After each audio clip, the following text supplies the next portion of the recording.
Hi, it's Heather from Strings and Threads. Welcome and thank you so much for being here.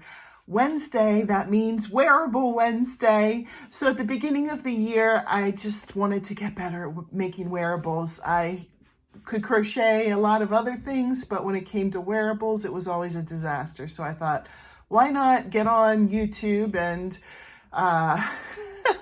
share my disasters with the world? But it was a really good experience because of all of the advice that I have gotten, and I feel like I've gotten better along the way.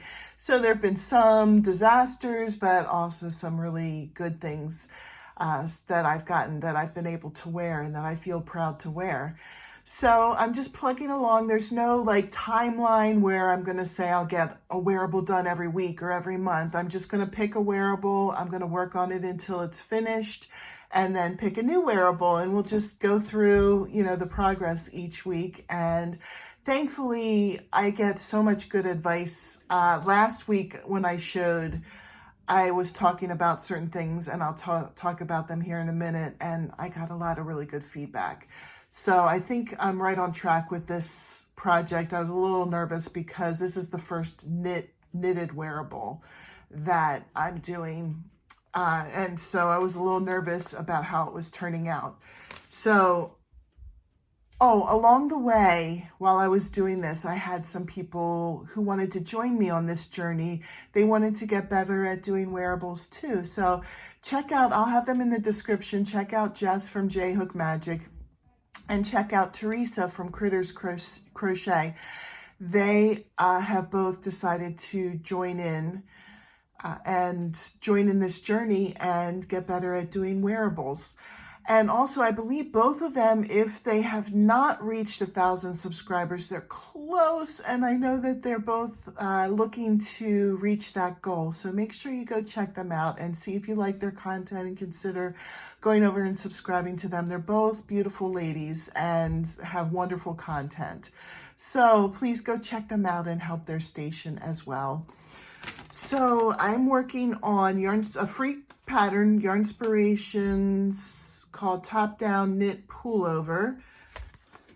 Looks like this. It's made with Caron cotton cakes, which I'm using, just not the same color. Let me reach. Oh, thank you.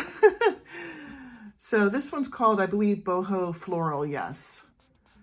Really pretty colors. I love it. And I've never worked with a Caron cotton cake before, and I'm loving it. It's squishy and soft, and as a lot of you know, I am not a yarn snob. I usually go to secondhand stores or get Red Heart, whatever. But this is a really nice treat for me to be able to use this. And this is worked from the neck down. So really, it's on the circular needles upside down. So it would go like this. And I know it's kind of hard when you're looking at something on circular needles to see like the real progress. I've been marking week by week how far I got, and knitting is slower than crocheting. So I'm not yet to the armholes. I'm hoping, fingers crossed, if things go well, that I can get to the armholes by next week.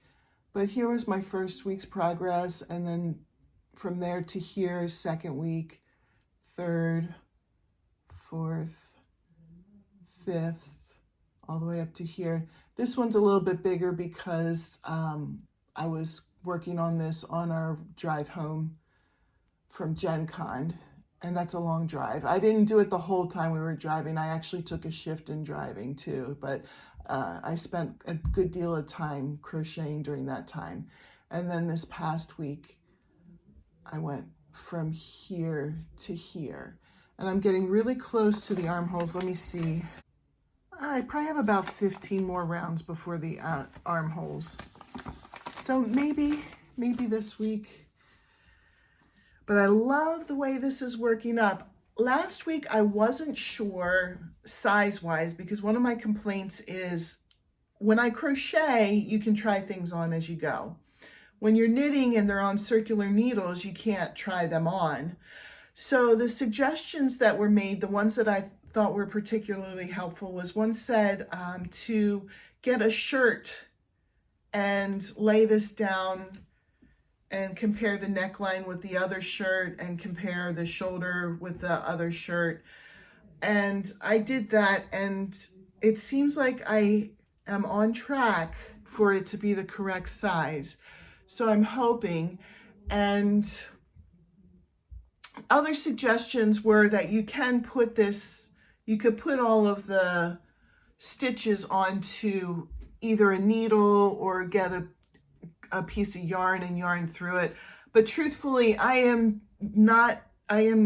don't feel proficient enough at knitting to take it off of these circular needles just to try it on.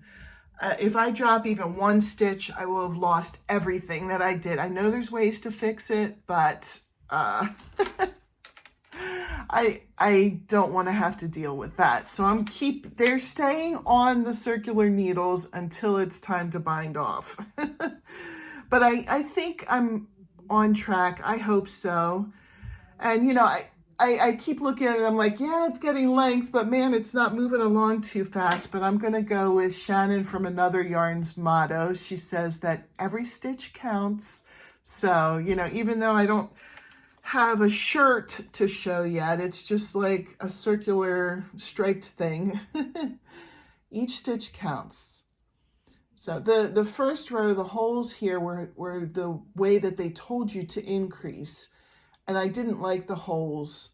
I didn't want to have a shirt full of holes. So I didn't go back and fix these, but I did, from then on, I did increase in a different way so that it would not create a hole. But those holes were part of the pattern, and apparently they wanted holes throughout the whole shirt. And when I went and looked at the picture, you have to look carefully, but you can see that there are holes all over the top of the shirt where they increased, and I just didn't like that. So I decided to increase in a different way, but I just kept the first row.